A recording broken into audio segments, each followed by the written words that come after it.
seek to empower women to make choices, especially with regard to issues surrounding birth.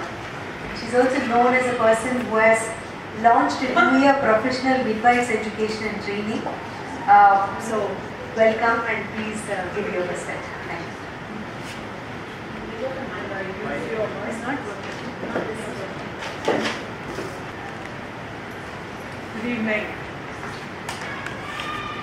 Good evening. Pardon me, my ears are a little blocked. I've kind of got. If I'm talking too loud, forgive me. My ears are blocked after the flight this afternoon, so I'm a little. Okay. To begin with, thank you for asking me to share, to participate in this. When I got an email from Common Health and I saw the title, I decided I'm going to be here to hear Dr. Simone because it's something that's very close to my heart. And I have to thank Common Health and SEHA for this. Doc, I enjoyed your lecture. I felt there were a lot of things in common between India and Brazil.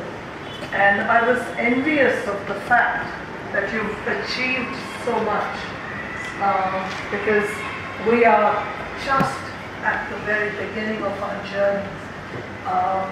The things that I just wish to allude to today is, I don't know how many of you know, but I'm an obstetrician for 30 years. And it's in the last 10 years that I began to rethink on what we were doing with birthing. And ever since we started our midwifery program, I've done a 180-degree turn in my thinking.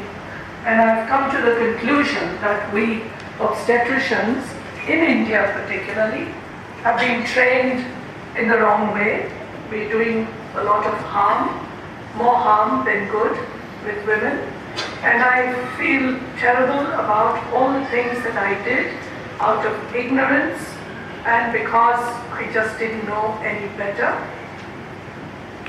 What we lack today is absolute, there's a complete shortage of kindness, compassion, respect for women, and even providing privacy and dignity. 22 million babies are born in this country every year. If we could only listen to half the mothers who give birth, listen to their birth stories, we would all be ashamed. What I cannot understand is why do our women birth alone? Why do our women have to birth alone amongst strangers and be subjected to verbal and physical abuse? If that is something we could change, just that one tiny dogma that should just become mandatory. And any woman who is birthing alone, that facility should be stopped, or the doctor should be, we should be jailed if we allow that. Because it's a human right for a woman to give birth in an environment where she feels safe. And we all feel safe when we are with people who treat us with respect and kindness. The other thing which I feel again is a violation and absolute dehumanization is to have our women, particularly the poor, on the flat of their back to give birth. This has been thrown out of the window 15 years ago, 20 years ago.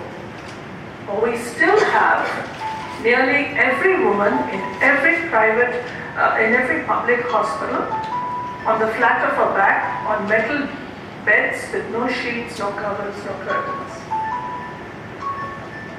9 years ago, there was enough evidence to say that episiotomies should be restricted, but we still continue, and we be cut without even informing women or seeking their permission. Again, violation of human rights. And lastly, I feel ashamed that our obstetric fraternity has made cesarean the norm. I come from a background where I built a hospital for high-risk mothers. We have 2 hospitals and we do 8,000 deliveries a year. So from that background, I fought for epidural services, thinking no woman should suffer. I realized I was wrong. So from a 78% acceptability of epidurals, I now have come down to 42%, thanks to the midwives who have just taken over. If we need anything in this country, we need professional midwives. And I say that if I had been given a chance to come back again, I'd like to be a midwife. We don't need obstetricians to be churned out. We need midwives. We've got a large, untapped human resource in our country. If we could gather all the auxiliary nurse midwives and the obstetric nurses who have been working in maternity services across this country, seek help from countries that have a strong midwifery cadre, invite them in, let's create a syllabus and a focused program to retrain these women. Because we just ran a pilot in our hospital and today we have 30 qualified midwives. Women are not asking for us, they're asking for the midwives, and I say 3 cheers. And this is just a pilot we've done. Imagine if we can tap the women in our country and teach them and train them and make them sensitive to women's needs. We would have, what? Diwali every day, a celebration. Thank you.